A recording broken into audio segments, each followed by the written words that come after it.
Bom dia, meus amigos e amigas.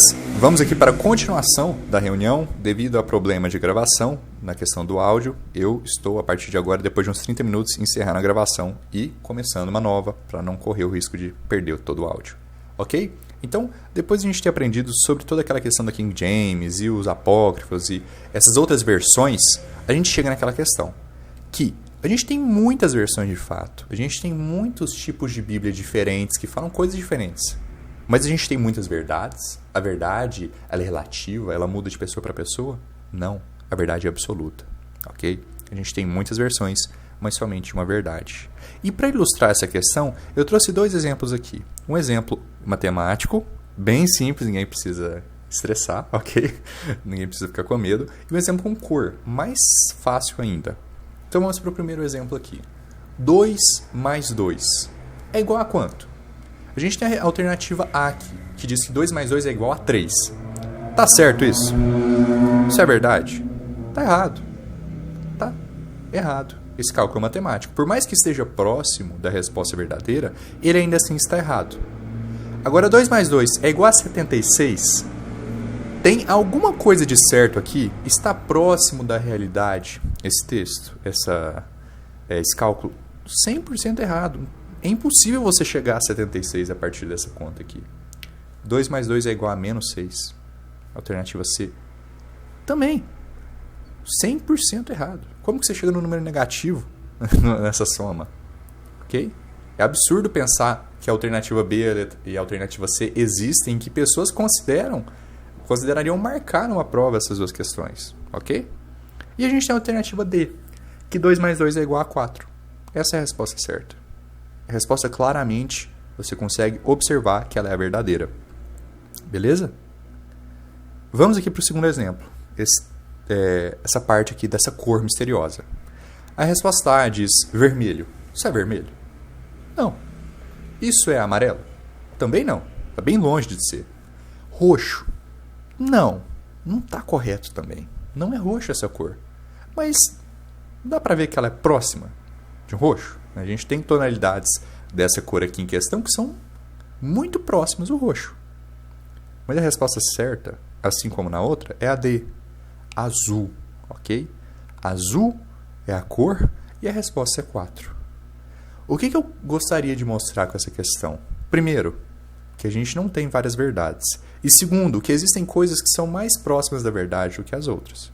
Por quê? Porque eu acabei de falar aqui sobre uma versão inglesa. Ok? E como eu mencionei, a gente tem muita presença do inglês na nossa língua portuguesa. A gente tem muita presença do inglês no nosso mundo nos dias atuais. É a língua que as pessoas utilizam para se comunicar em qualquer país, em qualquer nação. Mas amo do fato que a gente é brasileiro, que a gente fala português. E a gente precisa de uma Bíblia brasileira para a gente poder se comunicar. Porque a maioria das pessoas não vai ter um acesso muito bom ao inglês. O inglês da King James ele é mais antigo, então não adianta eu bater de porta em porta na hora de evangelizar e sair pregando em inglês para as pessoas. Eu preciso falar com uma língua que eu vou me comunicar com elas, que elas vão entender o que eu estou falando. Eu acabei de falar da questão no estudo anterior sobre as pessoas que utilizam hebreu e grego como uma forma de não fazer ninguém entender o que eles estão falando. Então a gente não pode fazer isso. Quais são as versões brasileiras que a gente tem? A gente tem duas versões ótimas, a gente tem duas versões excelentes, que é a King James Fiel, que é a que eu utilizo nos meus vídeos, que é a que eu utilizo quando eu vou colocar algum texto aqui nos slides, quando eu vou pregar o Evangelho, quando eu vou ler meu estudo pessoal, e tem a Almeida Corrigida Fiel, que é uma versão muito boa também. Ela é próxima da King James em muitas questões, ok? São as melhores e mais confiáveis traduções português brasileiro. Porém, entretanto, todavia, elas contêm erros e falhas de tradução. Isso é um fato. Por quê? Porque você pode comparar essas questões com a King James e você vai achar diferenças. E esses erros, eles podem variar desde falhas linguísticas, na questão tipo uma tradução de Google Tradutor, que ela sai estranha, ela sai falha, a pessoa não considerou o contexto inteiro da frase e deu uma tradução errada. Vou usar um exemplo aqui. A Bíblia fala que a mesa, na questão do tabernáculo, ela deve ser fora do véu. A King James traduz ela como a mesa deve ser sem véu. Está errado isso. Muito errado isso. Tradução nível Google Tradutor. Agora tem erros que eles são intencionais. Não tem como a pessoa errar traduzindo. Ele foi mais malicioso em sua forma, ok? Uma completa troca de palavras. Em que sentido? A King James e a CF fazem isso. Muitas vezes a Bíblia fala dragão, dragão, dragão, dragão, dragão, se referindo a serpentes. Como que a CF e a King James traduzem? Coiote. Coiote não, perdão. Chacal. Seria próximo de um coiote. Chacal, chacal, chacal, que é um mamífero. Não é um réptil. Não está falando de uma serpente, não está falando de um dragão. Por que teve essa mudança? Não foi do acaso. Você não chega na tradução a um chacal. Foi algo que eles colocaram. Outro exemplo também que a CF faz, que eu acho um absurdo, e é um dos motivos por eu não estar utilizando ela aqui, por mais que eu entenda que é uma das melhores que a gente tem aqui no Brasil. Ela, em 1 Coríntios capítulo 11, fala sobre que uma mulher sem véu, ela está descoberta. Quando 1 Coríntios capítulo 11 está falando sobre cabelo, ok? Cabelo curto para homem, cabelo grande para mulher. A ACF ela adiciona véu, que não é mencionado em nenhuma parte do capítulo, normalmente, ok? É uma inserção. Isso é um absurdo. Não é algo bom, não é algo positivo, ok? É importante a gente entender isso, que ambas essas versões brasileiras, por melhores que elas sejam, elas contêm erros. Então, seria o equivalente do 2 mais 2 é igual a 3. Seria o equivalente de dizer que a cor ali é roxo. Numa nação, numa língua, num povo, onde a gente não tem acesso às letras D, onde a gente não tem acesso à letra 4, onde a gente não tem acesso à letra azul. Tudo bem? Então, o que eu diria para você? Se você consegue ler inglês, se você sabe a língua, lê a King James de 1611. Você não vai ter que se perguntar, será que está certo ou está errado? Você pode confiar que o que você está lendo é fruto de uma tradução perfeita. Uma tradução sem erro. Agora, quando você lê a King James fiel e a Almeida Corrigida fiel, você tem que tomar essa questão na mente.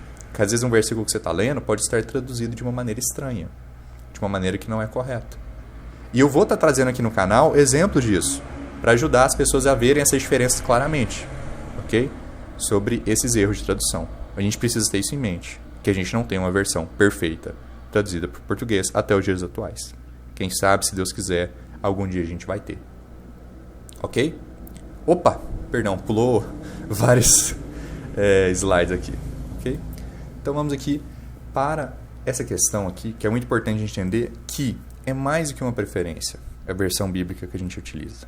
Ok? É mais que, eu acho que a fonte que foi utilizada na King James é mais bela do que a versão utilizada na católica. A gente tem que entender que muitas pessoas estão por aí para corromper a palavra de Deus. Isso é desde a época de Paulo. 2 Coríntios capítulo 2. Porque somos para Deus uma doce fragrância de Cristo, nos que são salvos e nos que perecem. Para um, nós somos o cheiro da morte para a morte, e para o outro, o cheiro da vida para a vida. E quem é suficiente para estas coisas? Porque nós não somos como muitos, os quais corrompem a palavra de Deus, mas com sinceridade, como de Deus, à vista de Deus, nós falamos de Cristo. Vejamos aqui como, desde a época de Paulo, havia muitas pessoas que corrompiam a palavra de Deus, que falavam com desonestidade, ok? Quanto mais nos dias atuais, anos e anos depois de Paulo. Quanta falsa doutrina, quantos falsos profetas, quantas falsas versões da Bíblia vocês acham que não surgiram? Ok? E aqui a gente tem um exemplo, nesse mesmo trecho de texto, com a nova versão internacional. Ok? Para fazer essas comparações aqui de versões bíblicas, eu utilizei a nova versão internacional e a versão Ave Maria. Por quê? A Ave Maria é a versão, uma das versões mais populares e predominantes católicas. Ok? Uma grande parcela da população que se diz cristã, no caso católica, utiliza. E a nova versão internacional, ela é extremamente popular por todo mundo, por igrejas de diferentes tipos, ok? Diferentes denominações. Então são versões populares no mundo exterior, ok? No mundo carnal. E eu vou estar comparando elas com a King James. Nova versão internacional. Porque para Deus somos o aroma de Cristo entre os que estão sendo salvos e os que estão perecendo. Que erro enorme a gente observa aqui. O que a King James fala? O que a palavra de Deus fala? Nos que são salvos. A salvação, ela é eterna. O nascer de novo, ele acontece em um momento. Você não nasce de novo todos os dias. Você não é salvo todos os dias. A salvação não é um processo. É um evento. Ele acontece uma vez, você é salvo. O que a nova versão internacional torna a salvação? Em um processo. Estamos sendo salvos. Né? Eu não fui salvo ainda. E os que estão perecendo. Mas não foi somente isso que a nova versão internacional mudou. Para estes somos cheiro de morte, para aqueles fragrância de vida. Mas quem está capacitado para tanto? Ao contrário de muitos, não negociamos a palavra de Deus visando lucro. Antes, em Cristo, falamos diante de Deus com sinceridade, como homens enviados por Deus. Negociamos a palavra de Deus visando lucro. O que isso tem a ver com corromper? Eles estão falando aqui de comercializar a palavra de Deus. Olha a hipocrisia dessas pessoas. Eles corrompem a palavra de Deus, mudando o versículo que fala sobre corromper a palavra de Deus. Parece uma piada, mas é uma piada triste, porque muitas pessoas utilizam a nova versão internacional. Muitas pessoas utilizam essa versão, que na versão inglesa dela, eu acho que no português eles nem sequer traduziram essa questão, fala de pedra mágica. Então, assim, coisas de feitiçaria, de bruxaria, como se fosse algo natural. Ok? E o que a versão Ave Maria? A versão católica ela tem mais prestígio, ela foi traduzida melhor. Somos para Deus o perfume de Cristo entre os que se salvam e entre os que se perdem. De novo, deixou ambíguo. Uma coisa é uma certeza, a gente é salvo. O outro não, a gente está sendo e os que se salvam. Aquelas pessoas que se salvam. Né? No final eles se salvam. Em algum momento eles se salvam, não sei quando. Para estes, na verdade, odor de morte e que dá a morte. Para os primeiros, porém, odor de vida e que dá a vida. E qual homem capaz de uma tal obra?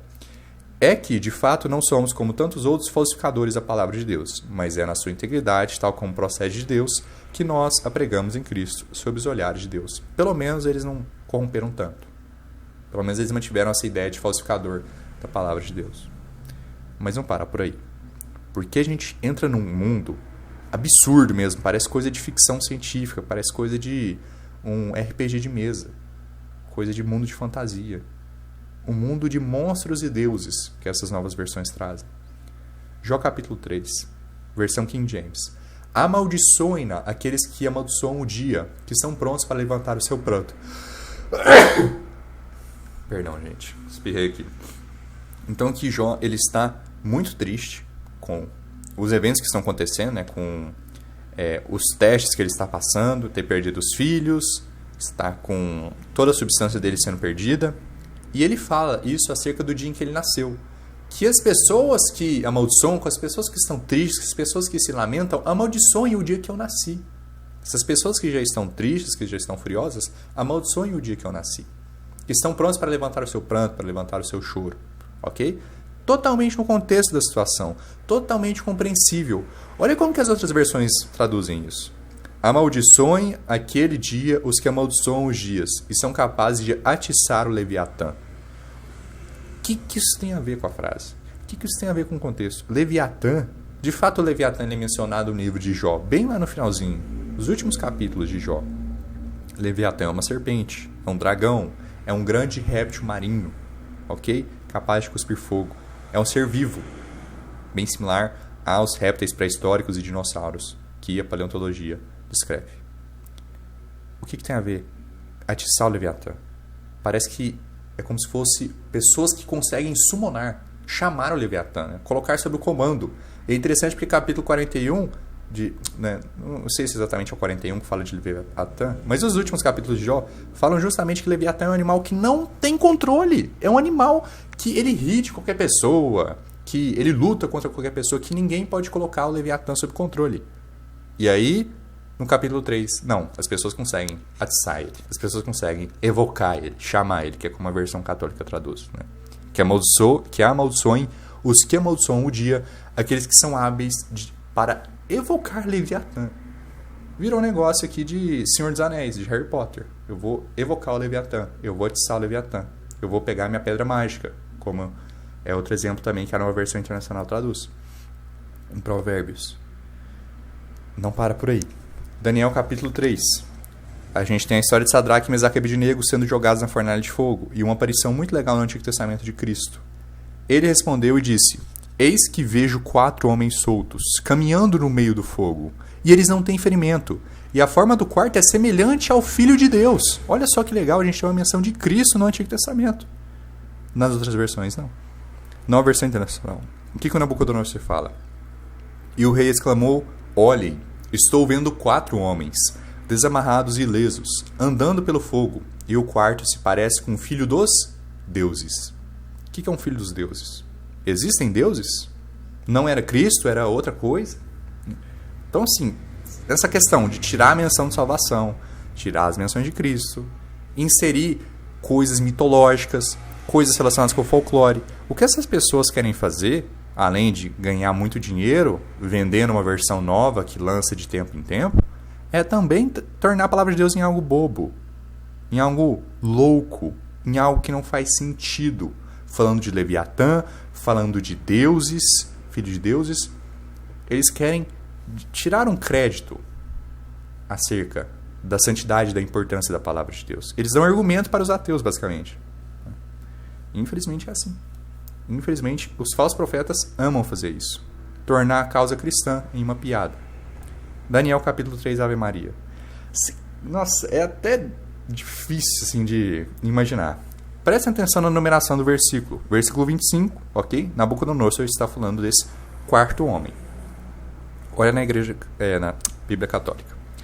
Azarias, em pé, bem no meio do fogo, fez a seguinte oração: Sede bendito e louvado, Senhor Deus de nossos pais, que vosso nome seja glorioso pelos séculos. Vós sois justos em todo o vosso poder. Vossas obras são justas, vossos caminhos são retos, vossos julgamentos são equitativos.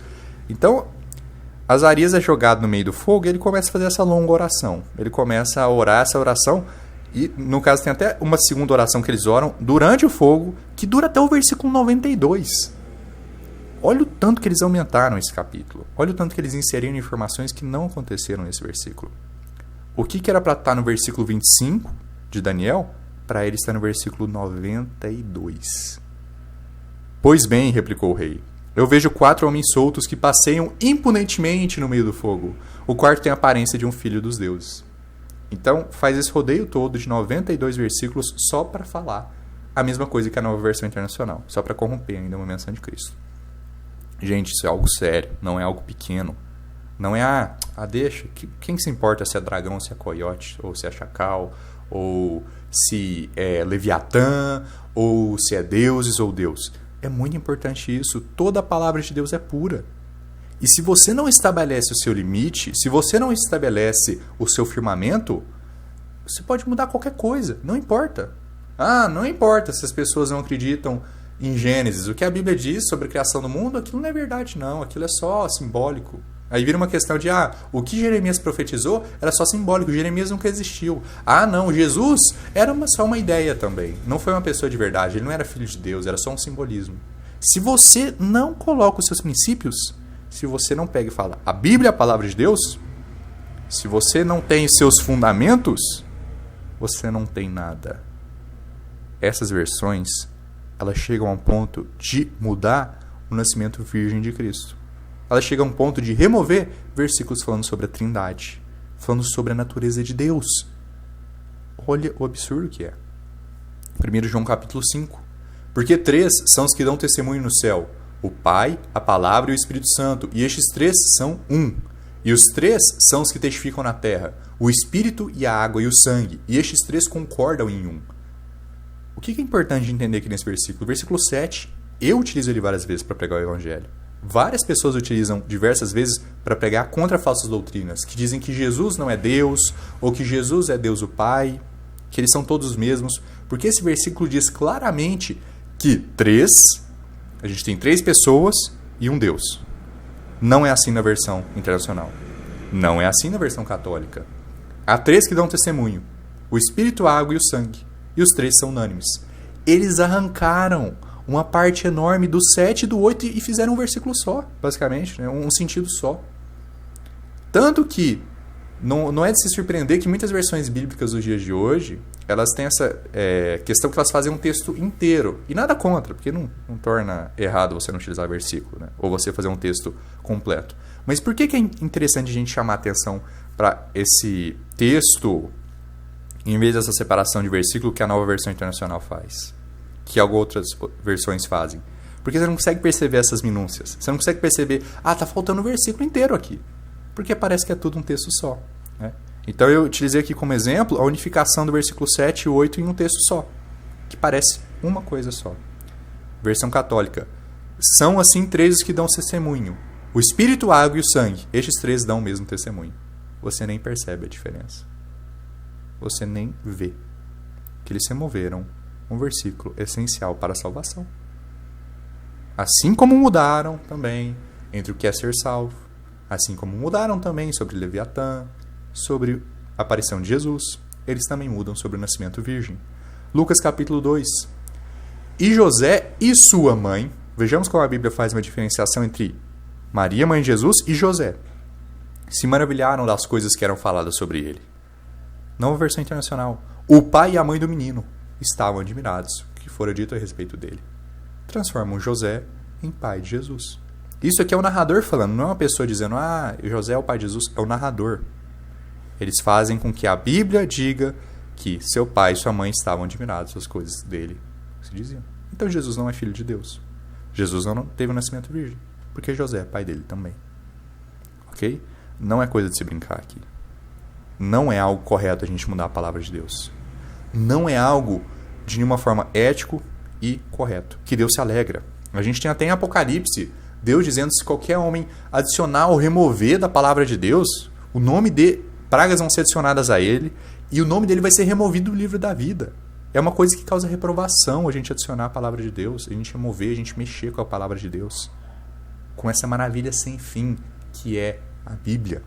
Ok? Eu vou focar um pouco mais nessa questão de reprovação, do que é um reprovado, num estudo próximo, futuro. Tudo bem? Então, para a gente ir concluindo aqui, vamos só relembrar um pouquinho, depois de ter esse momento bem triste de ver a realidade do mundo, que é das corrupções que a gente tem na palavra de Deus, vamos focar um pouco para a gente relembrar o quão importante é a Bíblia para nós, ok? O quanto que ela nos ajuda. Salmo 119, um ótimo salmo. É o maior capítulo da Bíblia. Diversos versículos, então não dá para trazer tudo aqui. Eu trouxe alguns versículos bem legais que falam acerca da Bíblia. Tu nos ordenaste a guardar teus preceitos diligentemente. Ó, se os meus caminhos fossem dirigidos a guardar os teus estatutos, com que meios purificará um jovem o seu caminho? Prestando atenção nisso, segundo a tua palavra. Tua palavra eu tenho escondida no meu coração, para eu não pecar contra ti. Eu meditarei nos teus preceitos e terei respeito aos teus caminhos. Abre tu os meus olhos, para que eu possa contemplar as coisas maravilhosas da tua lei. Apeguei-me aos seus testemunhos, ó Senhor. Não me coloques em vergonha. Para sempre, ó Senhor, a tua palavra está estabelecida no céu. Vi um fim para toda a perfeição, mas o teu mandamento é excessivamente amplo. Ó, como amo a tua lei! É a minha meditação todo dia. Tu, através dos teus mandamentos, me fizeste mais sábio do que os meus inimigos, pois eles estão sempre comigo. Eu tenho mais entendimento do que todos os meus professores, pois os teus testemunhos são a minha meditação. Entendo mais do que os anciãos, porque guardo os seus preceitos. Quão doces são as tuas palavras ao meu gosto, sim, mais doces do que o mel à minha boca. Através dos teus preceitos consigo o entendimento. Portanto, eu odeio todo falso caminho.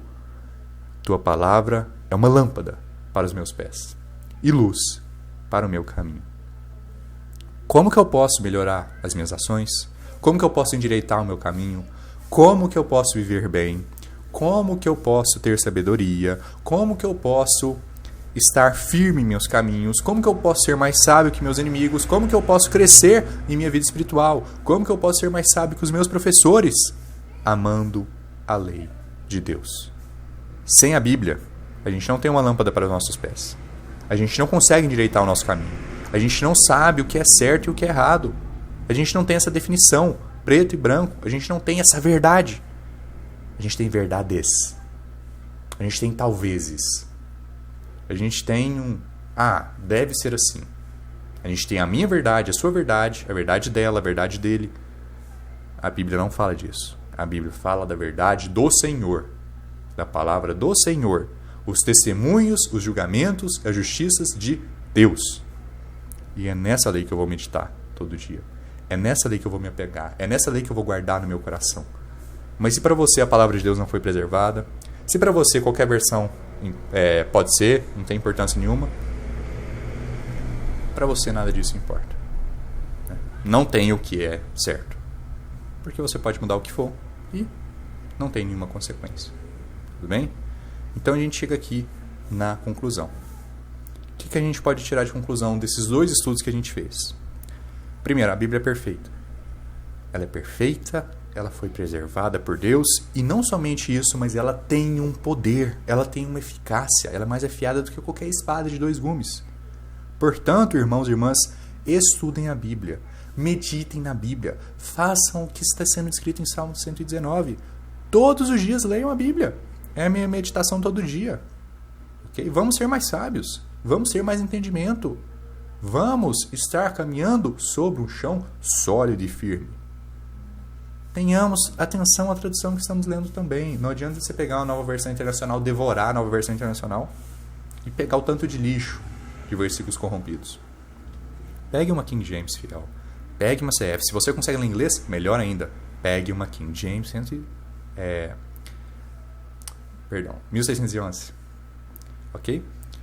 E compare o espiritual com o espiritual. Você achou alguma coisa difícil? Você não está entendendo algum ponto?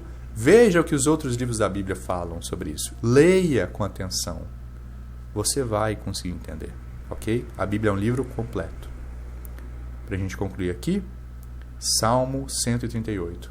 Adorarei em direção ao teu santo templo, e louvarei o teu nome por tua benignidade e por tua verdade, pois tu magnificaste a tua palavra sobre todo o teu nome. Vejamos a importância que Deus dá para a palavra dele. Ele a elevou, ele a magnificou acima de todo o nome dele. Okay? Ele está acima do próprio nome de Deus. Deuteronômio capítulo 30. É interessante também a gente fazer uma conexão com o nome de Jesus Cristo, é o que a gente é salvo. Né? Porque Jesus é a palavra de Deus. Deuteronômio capítulo 30. Porque este mandamento que te ordeno hoje não está oculto de ti, nem está distante. Não está nos céus, para que digas, quem subirá por nós aos céus? E o trará a nós, para que possamos ouvi-lo e cumpri-lo. Tampouco está além do mar, para que digas, quem irá além do mar por nós? E o trará a nós, para que possamos ouvi-lo e cumpri-lo. Mas a palavra está muito próxima de ti, na tua boca e no teu coração, para que possas cumpri-la. A palavra de Deus está próxima de nós. Portanto, vamos obedecer a ela, vamos lê-la, vamos aplicar em nossas vidas, vamos ser discípulos de Cristo. Tudo bem? Então, muito obrigado a todos que assistiram. Espero que tenha sido útil essa reunião. Que Deus abençoe vocês e até mais.